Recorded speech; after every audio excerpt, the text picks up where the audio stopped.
il y a quelque chose de très important qu'on est en train de dire, qui va trouver des échos plus tard. Le danger se dévoile juste à la toute fin.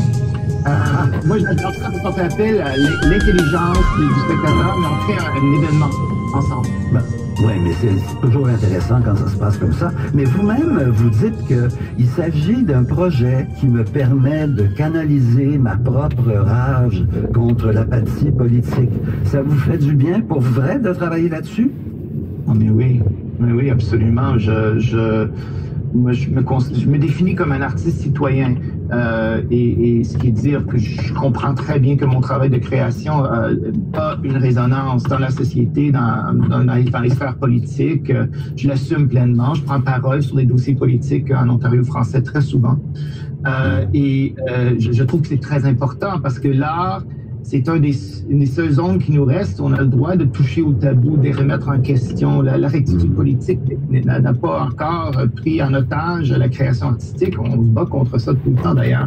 Pas du tout, parce que c'est pas un texte où il y a beaucoup de sous-textes, en fait. C'est un texte où le temps et l'espace sont au cœur même du texte. Donc, les personnages affirment très directement des répliques dans une logique de trame, mais aussi des moments narrés. Et ces moments-là sont aussi, on dit exactement ce qu'on pense, et on accède à des paroles privées. C'est ça qui est l'intérêt. Par moment, il y avait une efficacité dans la traduction française qui n'était pas toujours au rendez-vous. Puis, Catherine et Benoît nous ont aidés, justement, à trouver ce langage plus direct avec le public. Et d'ailleurs, c'est arrivé un temps où même les autres ont commencé à proposer des légères modifications. Et Chimel Fanning nous invite à faire ça. Il dit, j'aimerais bien que vous montiez le texte le plus possible. C'est au début. Il y a comme un appel à l'adaptation dans son projet d'écriture, parce que c'est un texte politique, disons-le. Ben oui, c'est très bien que ce soit ouvert de cette manière-là. Je rappelle donc, Joël Beddos, que vous avez, vous faites la mise en scène de cette pièce qui va être présentée au Théâtre français de Toronto du 4 au 22 février. Peut-être à Montréal après, me dit-on? On espère. On a répété pendant toute la période de fermeture en décembre et janvier avec l'espoir absolu de jouer. On n'a pas joué à Montréal pour l'instant. Toronto, c'est possible. Possiblement plus tard à Montréal. On verra. Mais il y a tel retard, une telle accumulation de spectacles. Je laisse au directeur artistique faire des choix déchirants. J'en suis absolument convaincu. Mais je peux dire que l'engagement de cette équipe envers ce spectacle a été absolu à tout moment. Oui, mais souvent dans ce cas-ci, puis je pense que les gens qui vont aller au théâtre ces jours-ci, ces semaines-ci, vont vivre quelque chose d'absolument étonnant en termes d'intensité, justement parce que tout ce qui a été retenu va enfin sortir, puis tout ce qui a été préparé va enfin pouvoir être montré. C'est une bonne chose que ça arrive comme ça. Ben merci Joël Beddos. Ça me fait grandement plaisir. Venez nous voir au Berkeley Street, à partir de du 4. Certainement. Au revoir. Au revoir.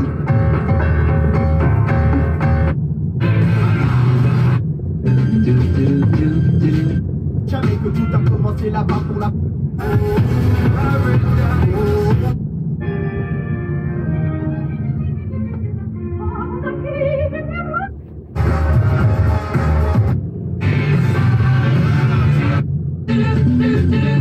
M'en pleurer parce que j'ai passé un matin à l'heure de l'an 2000. C'est seulement maintenant. We're gonna feel something different. Mais réalisé, René Richard Cyr rêvait depuis très très très longtemps de monter un Tchekhov, particulièrement Les Trois Sœurs. Son vœu s'est réalisé, ça s'est fait, et ça a été à l'affiche au TNM du 3 mars au 12 mars, parce que là, catastrophe, fin des représentations, vous savez pourquoi, mais elles vont reprendre au TNM le 17 février prochain, et je me suis dit, c'est vraiment ça, des hauts, des bas, des hauts. Là, vous êtes dans un haut, René Richard. Comment vous vous êtes senti quand on a annoncé que ça reprenait?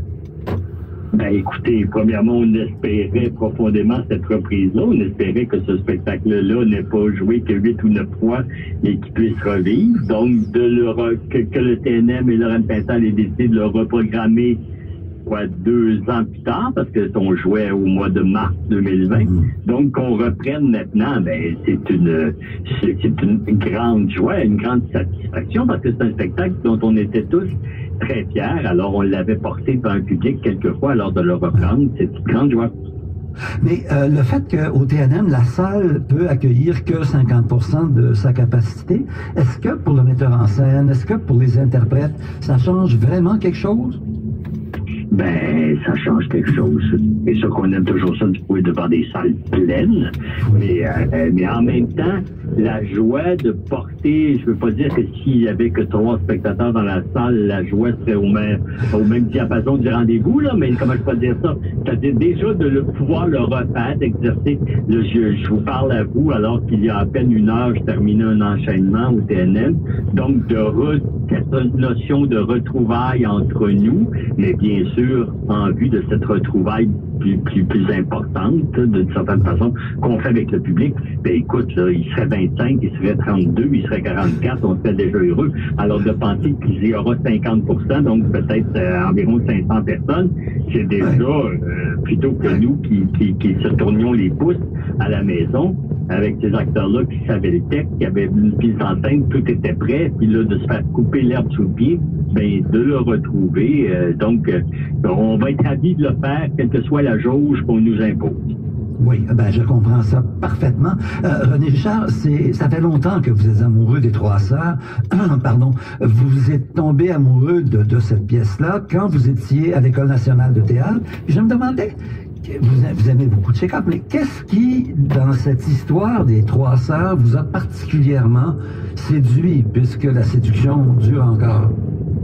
Ben, écoutez, déjà dans l'œuvre de Tchekhov, parce qu'il y a 1000 couches, parce que les portraits sont tout le temps, comment je fais ça, humains, risibles, touchants, ridicules, ça nous ressemble, il y a une humanité profonde. Donc, un acteur qui veut jouer Tchekhov se trouve à patauger dans une piscine sans fond, dans le sens qu'il y a quelque chose là de très, très... Pour un metteur en scène, c'est quand même un défi, parce que l'auteur parle...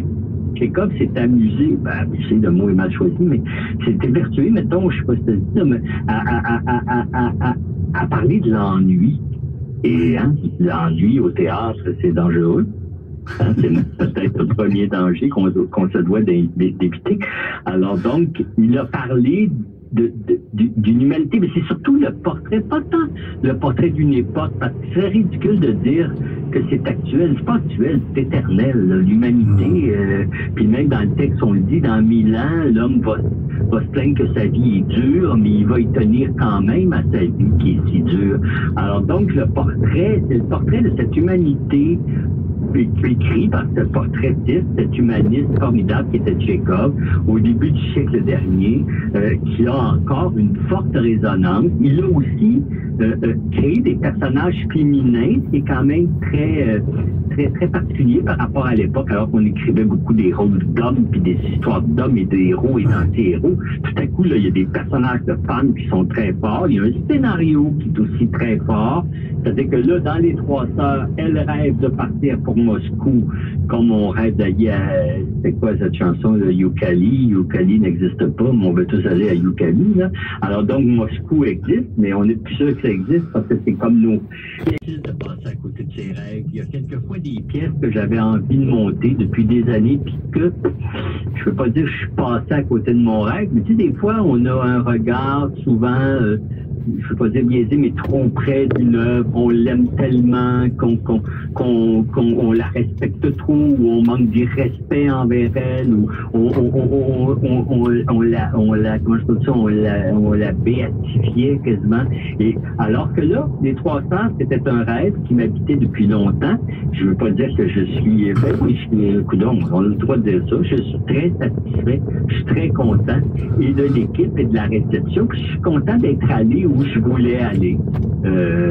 Puis c'est le fun parce qu'en même temps, je pense que l'avoir monté aujourd'hui, à l'âge que j'ai, au moment où l'on est, c'est drôle parce que on dirait que j'avais eu une prémonition. J'avais confiné tous les acteurs à l'intérieur d'un décor d'où ils ne pouvaient sortir.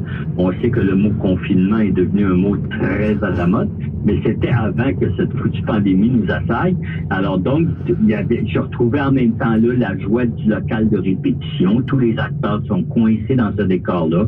Il y a une chaleur là. Donc, oui, vous avez raison de dire que quelquefois s'approcher de ses rêves peut être dangereux, mais cette fois-là, ça s'est plutôt bien passé.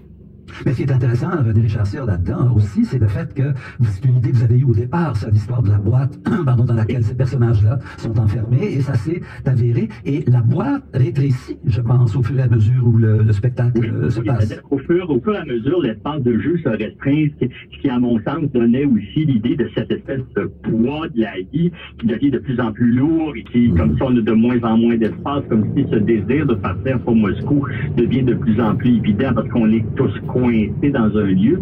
Je vous avoue que je pouvais pas prévoir qu'on serait tous nous-mêmes confinés, comme je vous le disais. Mais ça a aussi ajouté, il y a peut-être un élément que malgré toutes ces années où je fais de la mise en scène, que je n'ai pas encore vraiment maîtrisé, c'est ce moment où il faut passer de la salle de répétition à la salle de spectacle. C'est-à-dire que dans une salle de répétition, il y a une proximité, bien sûr, mais il y a une chaleur, il y a pas de décor, il n'y a pas de costume, il n'y a pas d'éclairage, il n'y a pas de musique, il n'y a pas tous ces, je vais dire le mot artifice, mais c'est pas des artifices, mais c'est comment je peux dire, il n'y a pas tous ces appuis, et il y a une qualité là, on a souvent peu de temps en salle pour passer de la salle de répétition à la salle du théâtre. Alors donc, là, tout à coup, arrive toujours un petit moment de chose panique, en tout cas d'une petite angoisse en disant, est-ce que je vais retrouver cette même chaleur, cette même proximité, ce même impact que j'avais en salle de répétition. Alors cette fois-là, j'ai pas pris de chance, j'ai recréé la salle de répétition. Vous êtes un sage, René Richard Cyr. Vous êtes un sage et à la télé, vous êtes vraiment un personnage. Pardon, vous êtes aussi un personnage très bizarre parce que dans C'est comme ça que je t'aime, que tout le monde a vu et tout le monde vous a vu aussi en speedo, c'était assez amusant. Vous étiez le caïd de Sainte-Foy. Or, le caïd de Sainte-Foy, dans la deuxième année qui prend bientôt l'affiche, il a pris une débarque. Il n'est plus le caïd de Sainte-Foy. Comment il va, le caïd de Sainte-Foy? Il va très bien. Vous allez voir qu'il a plus, comment je peux dire ça, il a plus d'un as dans son speedo. Dans le sens qu'il va, il va se retourner. Vous allez voir, il va évoluer. Il va changer. Mais j'étais bien content de voir que François Letourneau lui avait encore laissé une place dans la deuxième saison. Ben, je suis, et nous sommes aussi très, très contents. En terminant, René Richard Cyr, une proposition honnête. Vous êtes un grand metteur en scène, mais vous êtes aussi un acteur formidable. Si j'étais, moi, réalisateur ou metteur en scène, ce qui se peut pas, là, mais qu'est-ce que vous aimeriez que je vous propose comme rôle? Quelque chose à quoi vous rêveriez? Comment je peux dire ça? C'est sûr que tous les rôles de méchants intéressent tous les acteurs, hein, parce qu'il faut défendre un personnage de méchant. Ça, j'ai eu la chance de faire ça souvent au théâtre, peu à la télévision. Même ce cahier-là, il est un peu méchant, mais il est un peu ridicule et comique aussi. Mais je vous dirais, parce que j'ai joué bien des bébites, puis j'ai joué bien toutes sortes d'affaires, j'oserais dire un gars ordinaire. Ah, un ange ordinaire. C'est pas un ange, mais pas un monsieur tout le monde. C'est difficile, cette question-là, René. Je sais. En même temps, n'importe quel rôle va faire s'il est bien écrit. Je vais vous donner le rôle que je souhaite, mais qu'il n'est pas très bien écrit, j'aurais pas envie de le faire. Mais je suis trouvé dans un check-off. Mais je me suis déjà engagé des fois, puis je trouvais pas ça le fun. Dans le sens que, tu sais, souvent, comme acteur, tu te fais engager parce que tu existes dans le désir de quelqu'un. Ça, c'est une grande joie. Mais René Richard, je vous proposerais jamais quelque chose qui serait mal écrit si j'étais un metteur en scène. Merci d'avoir été là. J'appelle que vos 3 sœurs reviennent à l'affiche du Théâtre du Nouveau Monde pour le plus grand honneur de tous, à commencer par vous. Et on se quitte pour l'instant, on s'en va aux informations. Culture Club revient tout de suite après. Merci René Richard. Merci René, au plaisir. Bye. Pour le prix à gagner ton paire de billets pour un match au Centre Bell avec un accès sur la Galerie de la Presse en compagnie de Martin et moi. Passion africaine de la chanson de Zachary Richard Caparagé. Bonjour tonton El Hadjouf, j'espère que tu vas bien. Quand est-ce que tu reviens au Sénégal? Comme ça je vais venir te voir. Allez, bisous, ciao, ciao, ciao, ciao, ciao, ciao.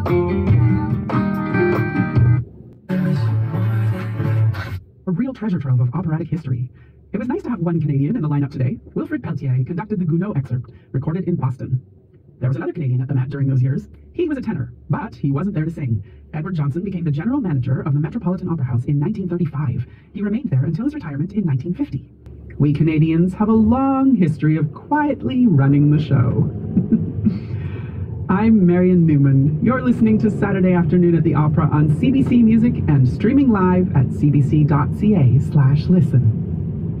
Let's stay on memory lane for the rest of our time this afternoon, but we'll return to Canada in the 1950s, the start of a golden era of Canadian singing. an era that continues to this day. I'd like to begin with Maureen Forrester. I was lucky enough to meet her back in 2002. It happened in Toronto at the Golden Jubilee Gala for Her Majesty Queen Elizabeth II.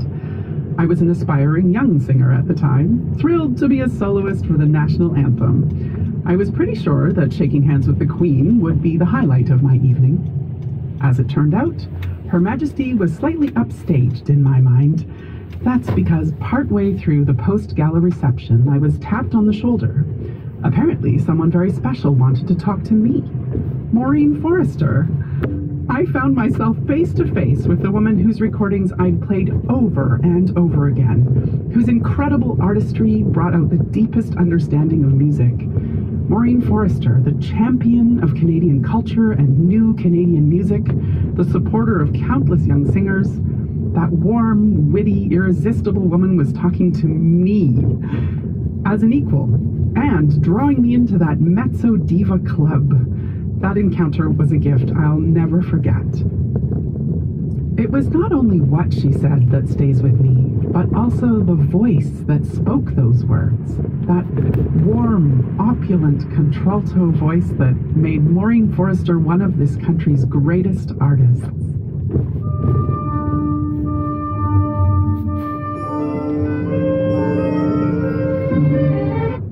Du dénouement de cette affaire, puisque les conséquences auraient pu être bien plus graves.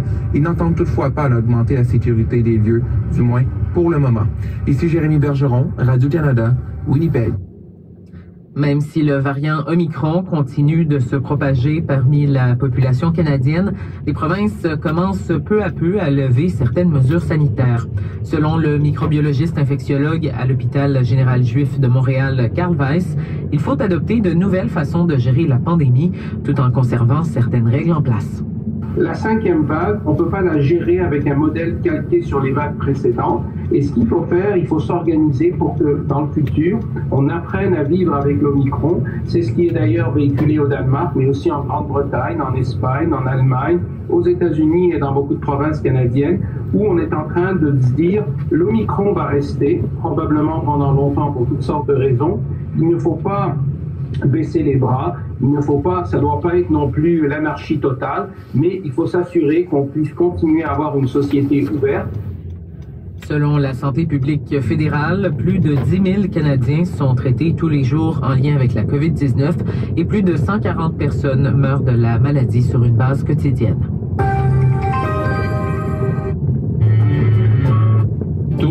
Isabelle Weinman avait procuré au pays sa première médaille avec le bronze à l'épreuve du 3000 mètres féminin en patinage de vitesse sur longue piste. Vous écoutez Cogeco Nouvelles.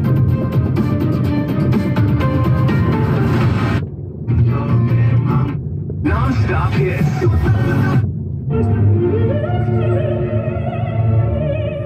Voiture, puis là, je m'étais dit... Tout savoir. Classique.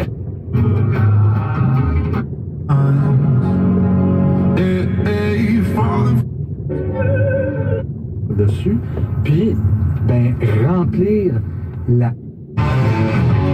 Donc un peu plus confortable pour demain, lundi, mardi, mercredi, jeudi, vendredi du ski. Avec entre 0 et -2, une super fin de semaine. Sur le plan du mercure, ça va être parfait pour les sports hivernaux. Et ça c'est intéressant, 30 minutes, aucune interruption. Guns N' Roses, les Red Hot Chili Peppers, Peter Gabriel avec Sledgehammer. Et on commence avec...